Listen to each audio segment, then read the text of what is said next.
The first videos I ever did on this channel were 2024 season previews. Please do not go back and watch them, they are god awful. When I got round to the Broncos, I was confident that I was previewing one of the best teams in the league, and as such I made a number of bold statements like these. It's always tough getting up again after losing a grand final. Teams really struggle to do it, but I think this Brisbane side is one of the few that can and quite possibly will. I've got them almost locked into a top 4 finish, and I'd be very surprised if they weren't at least in the preliminary finals. That guy had the audacity to call himself the Leaguie. With ball knowledge like that, unbelievable. No, but on a serious note, those predictions were absolutely reasonable at the time. The far more ridiculous thing would have been to predict that they wouldn't finish in the top 4, let alone miss the finals entirely. And even the analysts in the media who have the inside scoop of what's going on in the club and have given a heap of airtime to this issue haven't been able to give a straight answer on why. Why has this happened? Why was this beardless bastard so catastrophically wrong?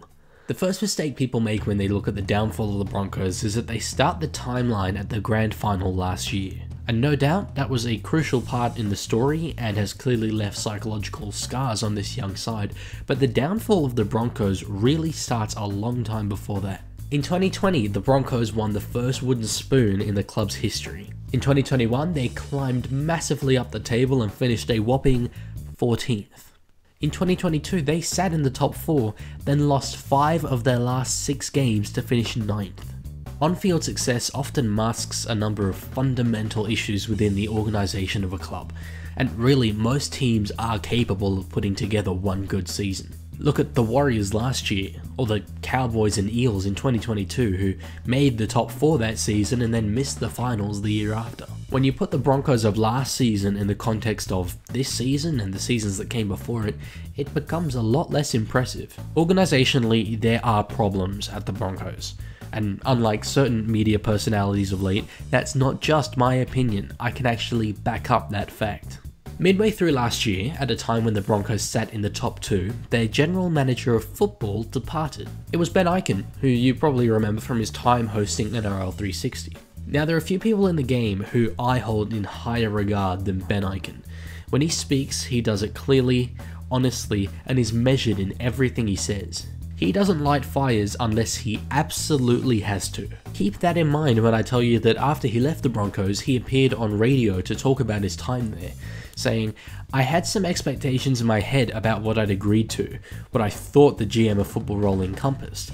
It started that way, but then once you get your teeth into the role, what I expected was not what I walked into." When a guy as calculated as Ben Ikin appears on radio and says something that brutally honest, you've got issues. And it seems to me like a failure to resolve those problems in favour of a, well, we made the grand final last year type mentality has massively hindered the Broncos this season. And that brings us to that infamous grand final night. I was there in the crowd, and when Ezra Mam crossed for his 3rd try in 10 minutes, I came to terms with the fact that I was watching the end of a rugby league dynasty.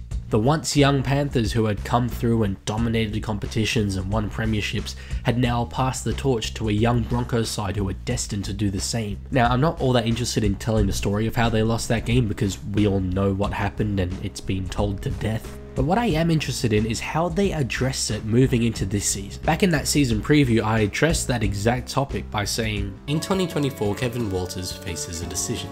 Do you lock the demons of grand final night in a closet and move into the new season with a blank slate?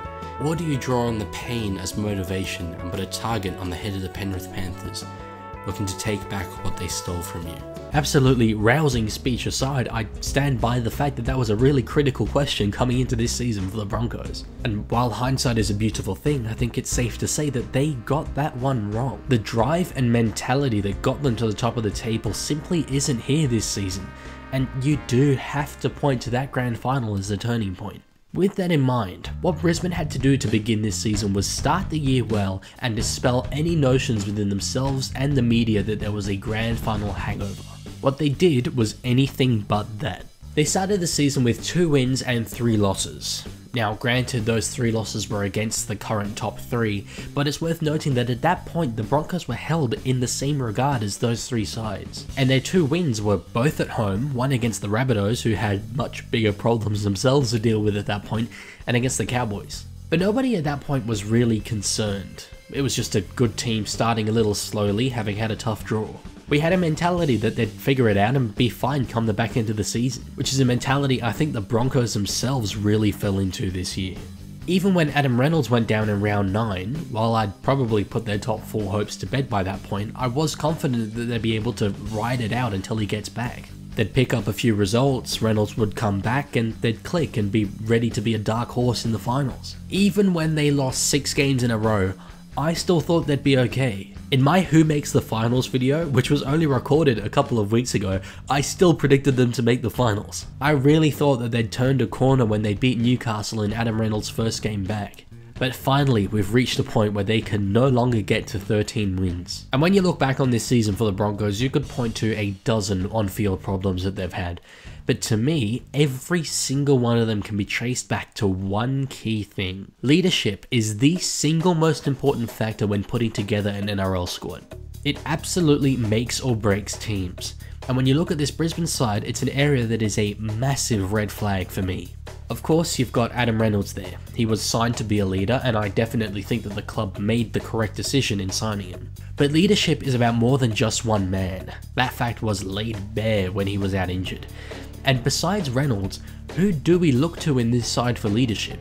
Patrick Carrigan's the obvious choice, but he is still only 26 years old, and for the vast majority of this season, he had less than 100 NRL games. Payne Haas and Kotoni Staggs only have a tick over that themselves. In the tough moments where your back is up against the wall and you can't find a way out, the harsh reality is that these guys don't actually have a heap of NRL experience that they can draw on.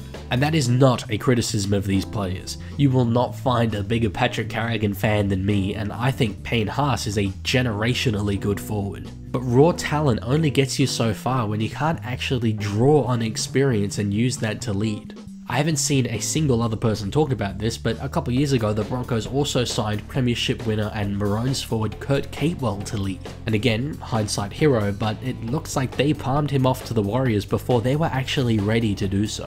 For Broncos fans, the only consolation this season is that it'll force young guys like Reece Walsh, Ezra Mam, Selwyn Cobbo, even the likes of Payne Haas and Kotoni Staggs, to have a cold hard look at themselves and what legacy they want to leave on this game. Adam Reynolds is now 34 years old. He can no longer just do it by himself. These guys need to decide what kind of players they want to be. Because Reynolds may have been signed to guide this young generation into a period of success, but the decision of whether or not to truly buy into being an elite team lies with the rest of these individuals. They've underachieved. That's down to them, and it's on them to dig themselves out next season.